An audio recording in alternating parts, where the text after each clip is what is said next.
proper sprinting technique is mastered through the execution of numerous training drills and repetitions over a long time. Thus, it is critical when performing these drills that both the coach and athlete demand strict form and technique on every repetition. Otherwise, poor motor patterns are developed that lead to bad habits that inevitably will need to be broken to maximize sprint technique. Developing an athlete's optimal speed potential requires many months, and even years, of hard work emphasizing thousands of repetitions using purposeful training drills. Changes in performance are usually much greater and more rapid during the initial stages of motor skill acquisition.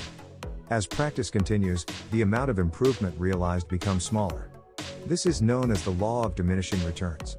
As a person gets closer to recognizing their potential, the gains they experience are much more marginal.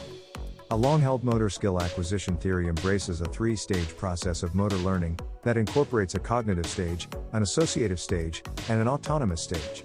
During the cognitive stage of skill development, the greatest challenge for the athlete is to understand what is to be performed.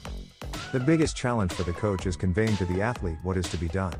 Performance gains are normally quite large, especially during the initial part of this stage. The athlete moves into the associative stage as he learns a movement strategy and performs the skill.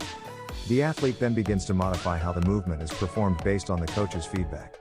At this stage, the coach should focus on asking athletes to evaluate their performance rather than simply telling them what they need to do. Asking athletes to provide feedback about how a movement felt, where certain body parts may have been when executing the task, and what they should focus on during the running task is important during this stage. This helps athletes improve their internal feedback mechanisms, reduces reliance on the coach, and moves them closer to the autonomous stage of learning.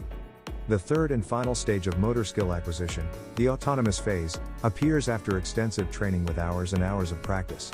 This stage can be characterized by motor movements being performed automatically and devoid of any real stress. It is during this stage that the athletes can train in a truly relaxed state. In essence, this is similar to cruise control when driving. The athlete does not have to make a conscious effort to move or execute a task in a specific manner, it just comes automatically.